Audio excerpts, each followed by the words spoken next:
예, 방금 소개받은 멘텍 솔루션의 이진현입니다. 이제 한 두 개 세션 정도 남았나요? 예, 여러분 좀만 더 견뎌주시면은 딱 경품 받고 집으로 귀가하시는 아주 더 좋은 타임 가지실 것 같습니다. 그 제 세션이 아마 책자에는 없을 거예요. 예, 제가 좀 게을러서 자료를 지난 주말에 출제를 했습니다. 출제를 하는 바람에 그 세션 책에는 없고 화면을 좀 봐주시면 될 것 같고요. 그리고 뭐 필요한 거는 뭐 사진 찍으셔도 되는데, 근데 어차피 나중에 PDF로 다 나갈 겁니다. 나갈 거기 때문에 굳이 뭐 제 얼굴이 필요하시면 찍으시고 아니면 굳이 뭐 사진까지 찍으시는 수고는 필요 없을 것 같습니다. 그래서 세션에 좀 집중해 주시면 감사하겠고요. 오늘 이제 제가 말씀드릴 내용은 결국 이제 뭐 AI 머신러닝 도입은 디지털 트랜스포메이션을 위해서 할 수밖에 없는 그런 상황인데, 문제는 비용입니다, 결국. 그래서 이 비용을 좀 더 도입은 해야 되는데 너무 고가이고, 특히 GPU 너무 비싸죠, 그죠? 예, 그리고 머신러닝이나 AI 관련해서, 딥러닝 관련해서 이 엔지니어들 몸값이 장난 아닙니다. 그렇기 때문에 모든 게 그 고비용일 수밖에 없는 구조인데, 내가 효율은 극대화할 수 있으면서 이 비용을 좀 적게 쓸 수 있는 이 부분은 인프라적으로 어떻게 해결할 수 있을까? 그 방안에 대해서 제가 말씀을 드리도록 하겠습니다. 그러니까 첫 번째는 일반적으로 머신러닝을 한다 그랬을 때, 딥러닝을 한다 그랬을 때, 보통 통상적으로 AI라고 칭하죠. 이제 주로 이 플랫폼을 쿠버네티스 기반으로 거의 다 하고 계시거든요. 그래서 왜 쿠버네티스를 하는지, 뭐 쿠버네티스를 하게 되면 뭐가 좋은지 이 부분에 대해서 말씀드리고요. 그리고 이 쿠버네티스 기반으로 했었을 때 결국은 클라우드 아키텍처인데 이걸 프라이빗으로 해야 되는지 아니면 퍼블릭을 갖다 쓰는 게 편한지, 이것도 아마 여러분들 혼동이 있을 겁니다. 그래서 저희가 제안드리고 싶은 거는 이제 하이브리드 형태로 써라.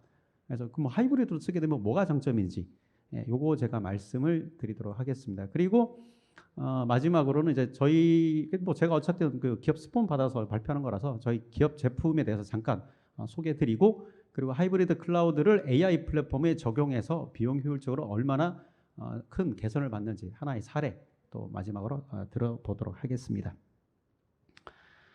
우선은 뭐 이제 디지털을 한다 그러면 요즘 다 ABC죠. 그래서 DX, DT 뭐 이렇게도 많이 얘기를 하는데, 기업이 우리가 디지털 트랜스포메이션을 해서 뭔가 준비를 한다 그러면 전부 다 ABC라고 생각하시면 됩니다. 그래서 A는 뭐 AI, B는 빅데이터, C는 클라우드. 그래서 결국은 AI와 빅데이터를 클라우드 아키텍처 기반 위에 구축을 하는 이런 형태로 다 그림이 그려져 있습니다. 그래서 뭐 저희 같은 경우도 뭐 빅데이터 사업을 한다, 뭐 마이데이터 사업을 한다고 또 연계 관련해서 붙으면서 이제 사업들이 많이 이루어졌죠. 그리고 특히 생성형 AI가 올 초에 화두가 되면서 요즘 기업 내에서, 기관 내에서 AI, 머신러닝 얘기를 하지 않고서는 디지털 관해서 얘기를 할 수가 없습니다. 그래서 작년까지만 하더라도 밑에 있는 C 부분의 얘기가 많이 나왔었는데, 지금 이제 C는 기본 플랫폼이 됐습니다. 기본 플랫폼이 됐고, 이 C 기반 위에 빅데이터를 구축하고 그다음에 AI를 구축하는 이런 사업으로 현재 디지털 전환 사업이 많이 이루어지고 있는 형국입니다. 자, 그러면 오늘 주제의 메인이 머신러닝 쪽, 뭐 AI 이쪽이니까 이 머신러닝이 상용화된 서비스로 가는 이 과정, 그리고 여러 이해관계가 있습니다. 이런 이해관계 때문에 이제 쿠버네티스 쓰게 되는 거거든요. 그래서 쿠버네티스를 왜 쓰게 될 수밖에 없는 이 배경이 되는지 그것부터 제가 말씀을 드리도록 하겠습니다. 여기 이제 계시는 분들 다 AI 뭐 이쪽에 다 관심이 있을 거예요. 특히 이제 머신러닝, 딥러닝 이런 쪽에 굉장히 관심이 많을 텐데, 결국 우리가 머신러닝을 한다는 것은 어떠한 서비스를 받으려고 하는 거잖아요, 그죠? 기존 서비스가 마음에 안 들기 때문에 머신러닝을 정해서 서비스를 받으려고 하는 건데, 자, 기존 우리가 받고 있는 서비스에서 뭐가 마음에 안 드냐? 예측이 안 됩니다. 그래서 머신러닝을 통해서 가치 있는 서비스는 결국 대부분은 어디에 귀결되냐? 예측이에요. 예측. 그래서 예측을 통해서 어떤 가치 있는 비즈니스적인 결정을 내릴 수 있는 이런 것을 하기 위해서 우리가 다 머신러닝을 돌리는 건데, 애석하게도 10개의 프로젝트가 시작되면 그 중에 9개는 POC면 그치고 단 하나, 그래서 90%는 거의 POC만 그치고 나머지 한 9% 정도, 많아야 10% 정도만 가치 있는 의미 있는 서비스 전달이 가능한 비즈니스 모델을 연결이 되더라는 거예요. 자, 이렇게 되다 보니까 나머지 그러면 90%는 실패를 하잖아요. 근데 90% 실패를 한다 그래서 우리는 안 할 수는 없고, 이러다 보니까 결국 10%의 성공률을 위해서 너무 많은 리소스가 투입이 되더라는 겁니다. 그래서 이 리소스 비용을 수많은 모델을 만들고 수많은 것에 어떤 트라이를 할 텐데 이거에 대한 비용을 어떤 식으로 우리 좀 효율적으로 써야 될까? 이 고민을 하지 않을 수밖에 없어요. 그러니까 저희 회사 같은 경우도 옛날에 저희가 그동안 축적된 고객사의 어떤 장애 데이터, 뭐 저희는 이제 원래 멘텍이라는 회사에서 제가 서버 이중하고 재해복구 쪽을 24년간 해왔던 회사니까 그걸 분석을 해서 장애에 대해서 예측을 할 수 있는 건 뭔가 만들어 보려고 했었어요. 그래서 예전에 한번 시도를 해보니까 최대한 예측이 얼마 가능한가 봤더니 1분. 1분 뒤에 뭐 장애가 날 거다, 무슨 일이 일어날 거다 예측이 가능하겠더라고요. 근데 이거 비즈니스에 적용 가능할까요? 1분 뒤에 이거 서버 장애 날 거야 라고 여러분들 문자 메시지 받았어요. 그럼 뭘 할 수 있어요? 그렇구나, 장애 나는구나 알 수 있는 거지. 액션을 취할 수가 없잖아요, 그죠? 그래서 요즘은 그 액션을 취할 수 있는 것까지 자동화하겠다는 AI 옵스까지 요즘 이제 연결되고 있는 추세거든요. 자, 그러면 의미 있는 비즈니스 모델이 나와요. 근데 예측 결과만 딱 던져줬는데 그게 1분 전이다. 그러면 이게 비즈니스 가치적인 모델로는 연결이 안 되잖아요. 그럼 이거는 POC에만 그치고 닫을 수밖에 없는 거거든요. 결국 이게 의미 있는 비즈니스 모델로 연결되려면 그 뒤에 액션을 취하고, 사람은 1분 내에 액션을 못 취하는데 머신이 1분 내에 액션을 취하게 만들면 비즈니스 모델로 연결이 가능하겠죠. 그래서 우리가 머신러닝을 생각을 한다 그러면 이걸 통해서 이런 예측이 가능할까, 이거에 집중하면 안 되고요.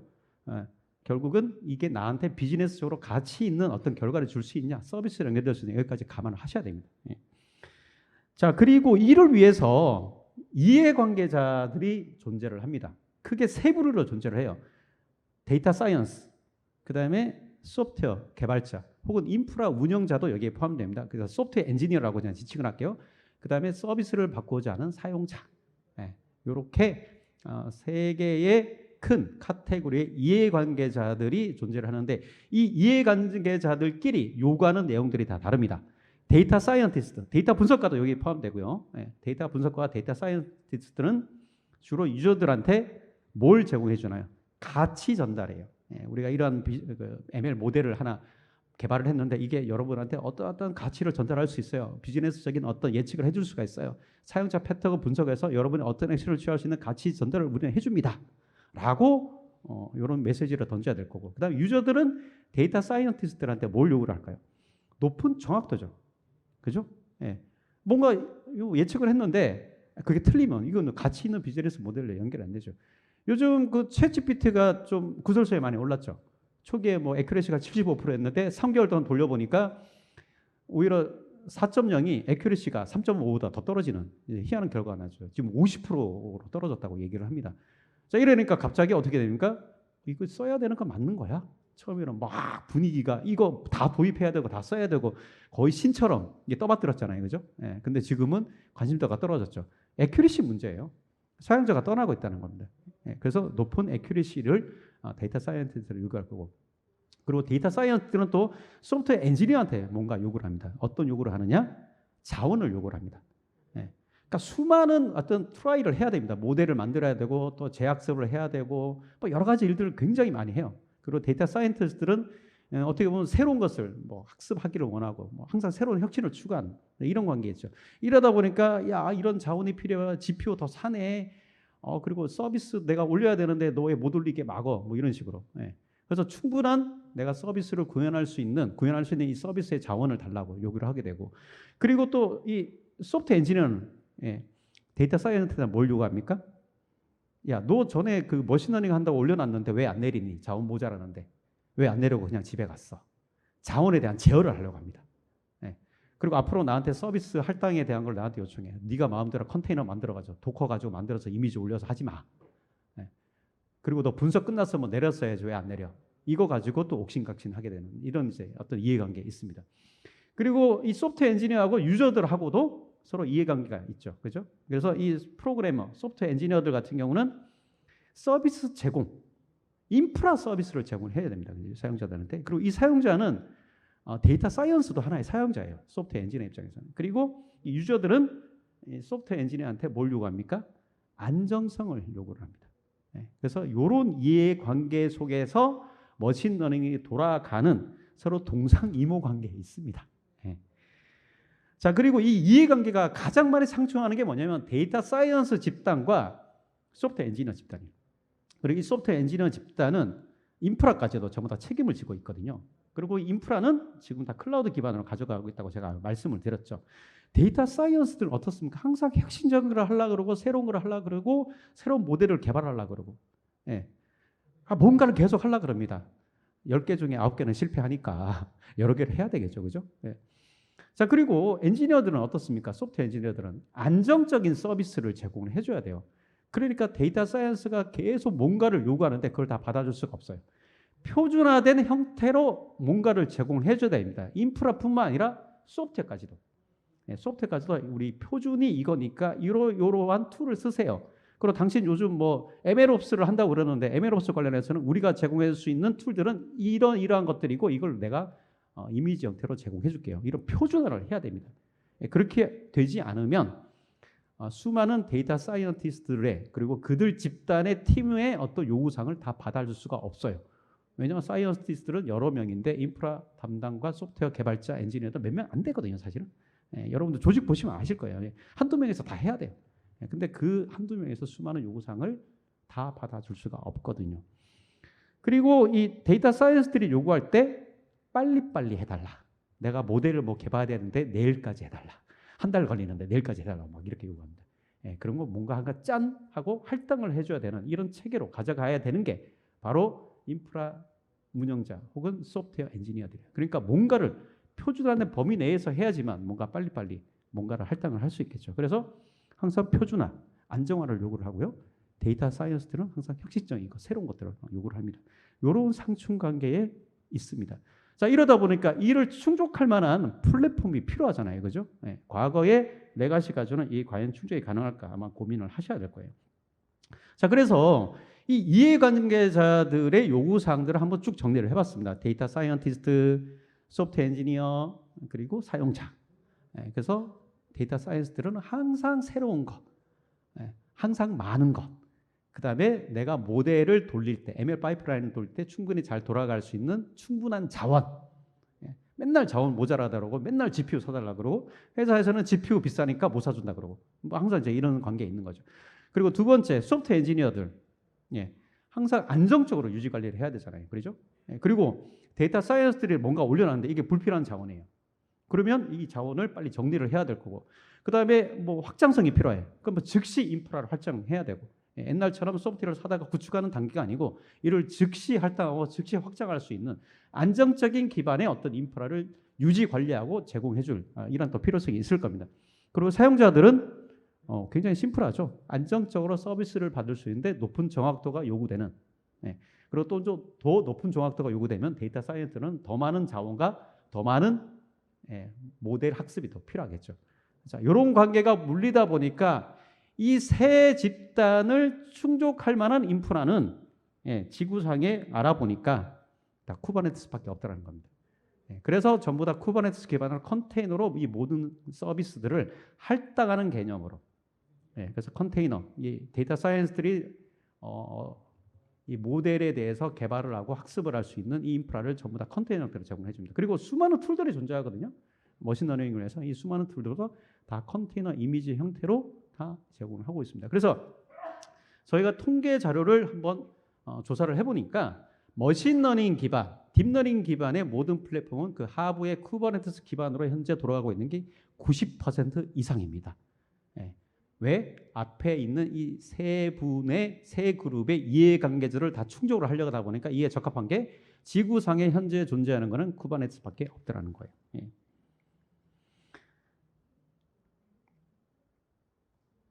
자, 그래서 이 AI에 있어서 쿠버네티스가 제공하는 가치들을 그래서 제가 말씀드린 내용을 한번 좀 정리를 해봤습니다.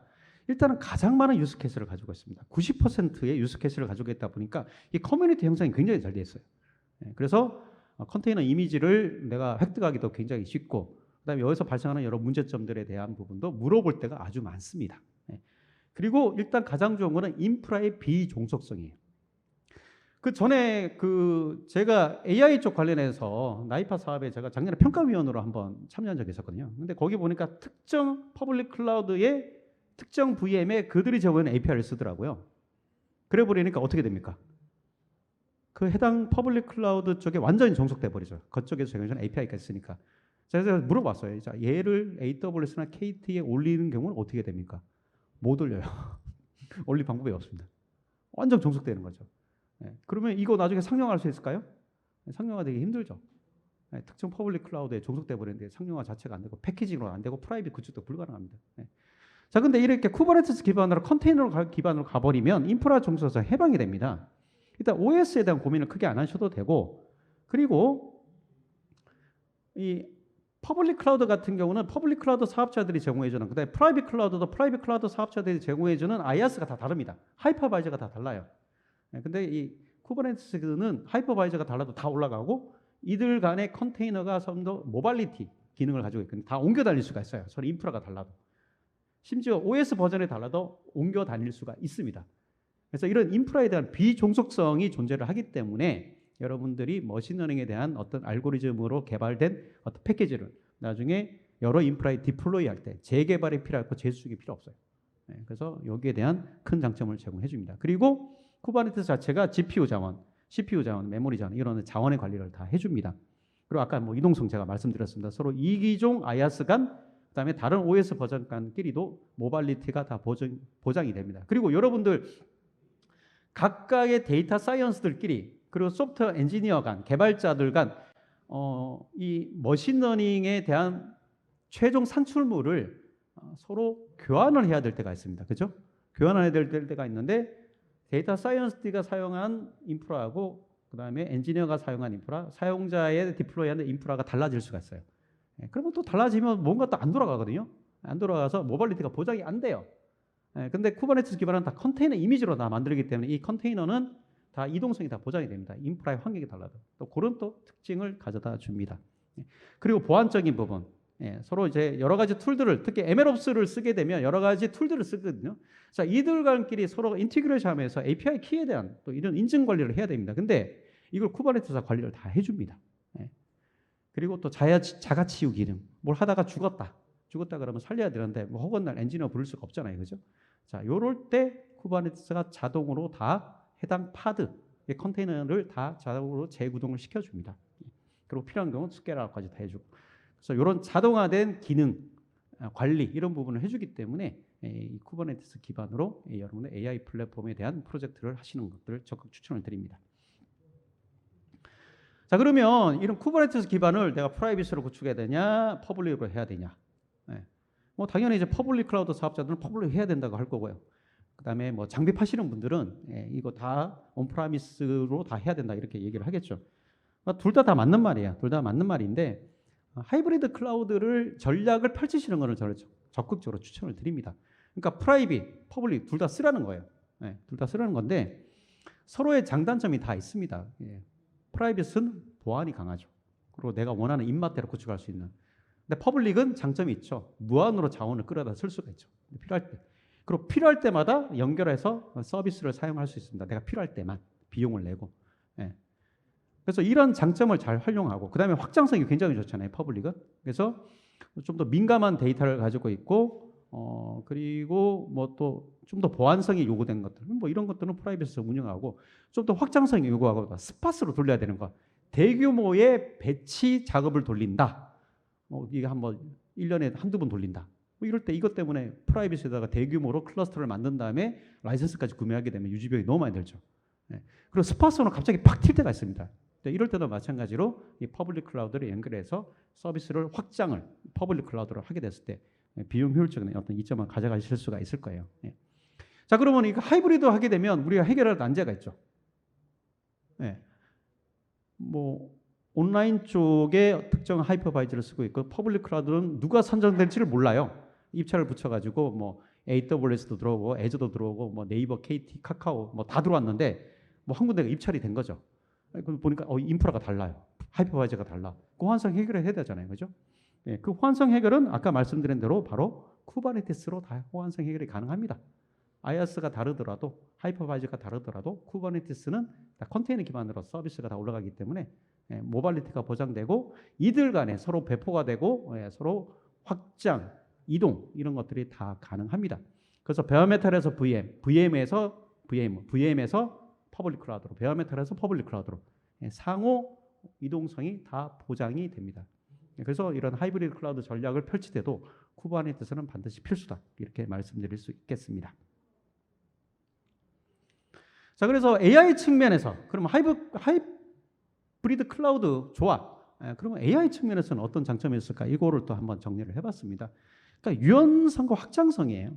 그래서 민감한 데이터는 프라이빗에 두고, 특히 이제 그 우리가 머신러닝 한다 그럴 때 가장 중요한 거는 데이터잖아요. 분석할 데이터가 없으면 뭐 이거 돌릴 수가 없으니까. 자, 그 중에 굉장히 민감한 정보가 있고 법적으로 무조건 프라이빗에만 둬야 되는 정보들이 있어요. 뭐 대표적인 게 의료 쪽하고 금융 쪽이죠, 그죠? 뭐 이거 같은 경우는 뭐 천상 프라이빗에 구축할 수가밖에 없는 이런 상황일 겁니다. 이거 데이터 세트를. 근데 프라이빗은 확장성이 조금 쉽지 않죠. 확장을 하려고 그러는데 자원이 있어야 확장을 할 거 아니에요. 자원이 한정이 있으니까. 자, 그런 경우는 퍼블릭에 두게 되면 훨씬 더 유연하게 확장성 있는 자원을 쓸 수가 있을 겁니다. 그래서 갑자기 버스팅이 일어났을 때 그런 경우도 우리가 퍼블릭을 연결해서 끌어다 쓸 수가 있을 거예요. 자, 이걸 통해서 우리가 비용 최적화를 할 수가 있습니다. 아까도 제가 말씀드렸지만 뭐 대규모 배치 작업에 돌아가는데 한 500화 정도의 컴퓨팅 파워가 필요한데 1년에 2번 돌리는 거예요. 이것 때문에 프라이빗을 구축하게 되면 그 유지 비용이 정말 만만치 않죠. 그러니까 1년에 2번 퍼블릭 클라우드에 연결해서 쓰시면 되잖아요. 그죠? 그쪽에다 컨테이너를 확정해서.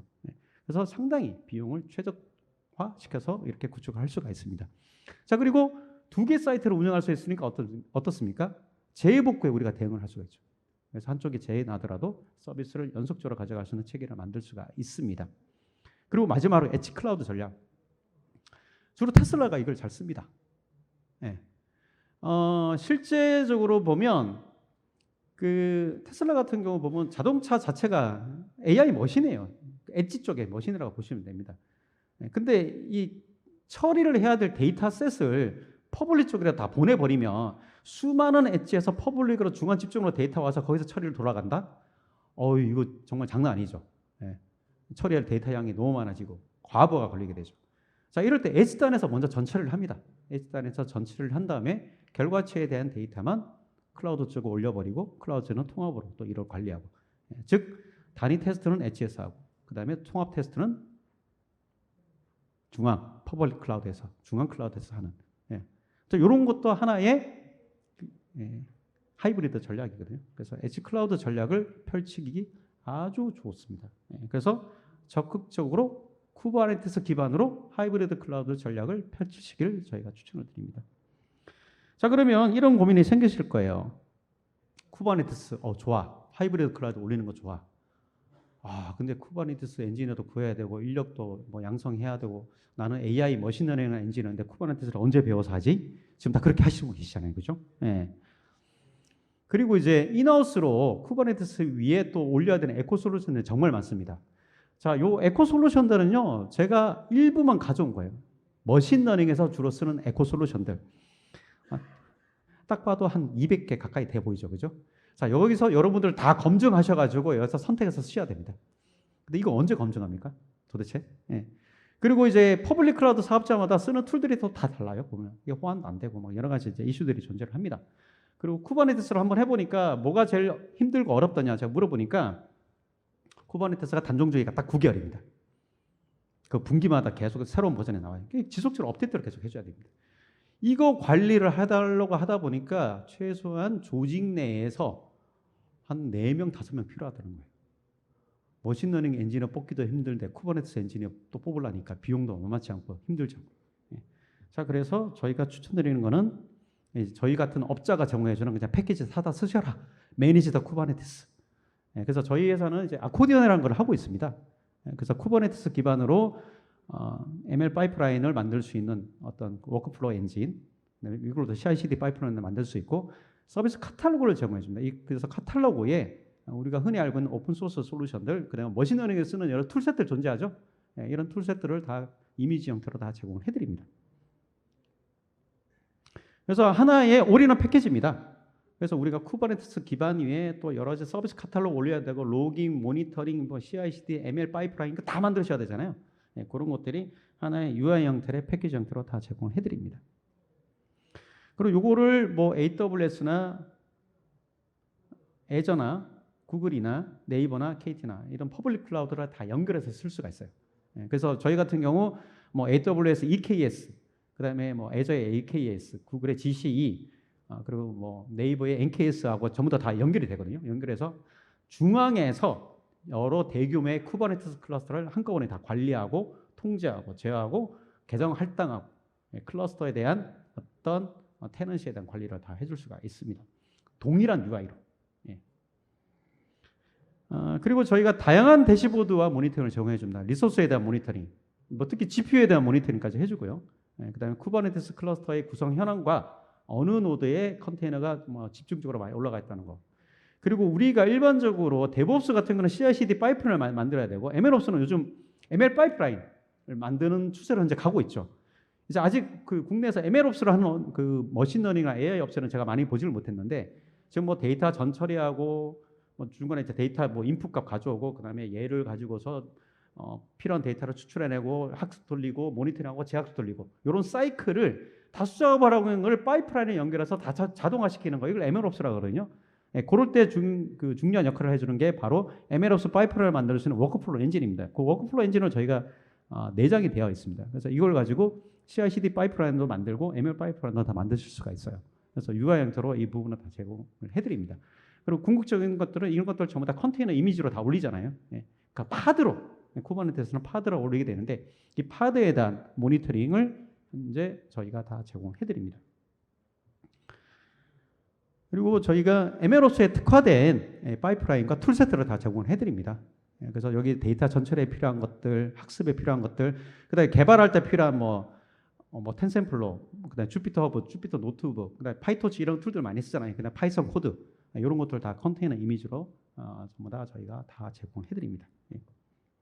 그리고 요즘 이제 ML 파이프라인을 만들 때 MLOps로 해서 쿠베플로, ML플로, 에어플로 이런 것들 많이 쓰시잖아요. 그런 것들도 저희가 컨테이너 이미지로 다 제공해드리고 이들 간을 결국 다 파이프라인에 연결하거든요. 연결할 수 있는 UI 툴들을 저희가 다 제공해드립니다. 자, 마지막으로 하이브리드 클라우드 상에서 컨테이너 형태로 MLOps를 현재 구현을 하고 있는 한 사례를 제가 말씀을 드리도록 하겠습니다. 여기는 국내 공공기관입니다. 예, 뭐 옛날에 저 문정부 때도 그렇고 윤정부 때도 그렇고 하도 핍박을 받고 있는 기관이라서 이름 밝히는 좀 그렇고요. 뭐 그렇게 하지만 여러분 잘 아실 것 같습니다. 좀 더 힌트를 드리면 진주에 있습니다. 예, 여기가 이제 빅데이터 플랫폼을 4년 전에 구축을 했습니다. 4년 전에 구축을 했고요. 머신러닝 기반입니다. 그래서 수많은 머신러닝 관련한 어떤 솔루션들, 빅데이터 관련 솔루션들 올라가 있고요. 하이브리드 구조로 되어 있어요.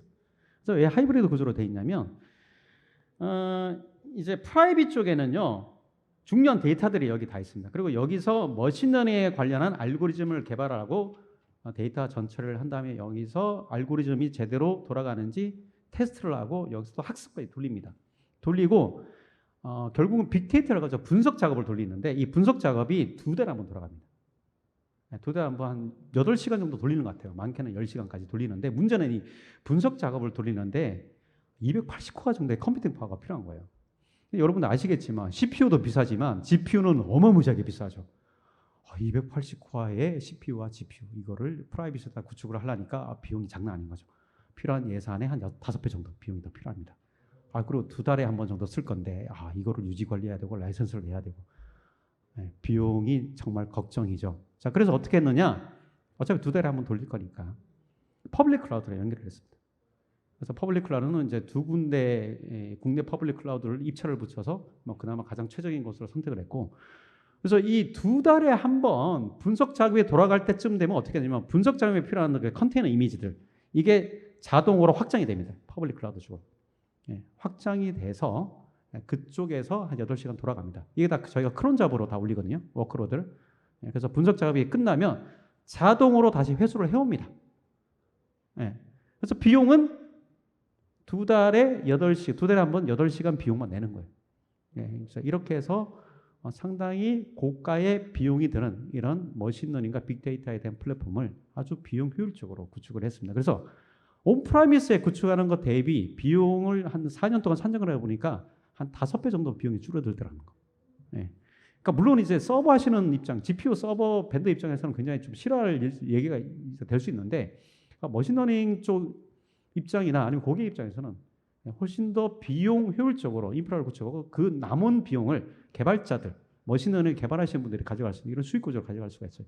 그래서 적극적으로 이런 하이브리드 클라우드 전략을 여러분들 고객들한테 제안을 하시면 더 많은 어떤 기회, 비용을 가져갈 수 있을 것으로 생각이 됩니다. 마지막으로 정리하겠습니다. 비용 증가의 가장 큰 원인은 락인이에요. 그래서 이런 하이브리드 구조, 쿠버네티스를 통해서 락인 구조를 여러분들 벗어나야지만 비용 효율적인 머신러닝에 대한 인프라를 구축할 수 있다고 저는 믿습니다. 예, 이상으로 제 세션 마치도록 하겠습니다.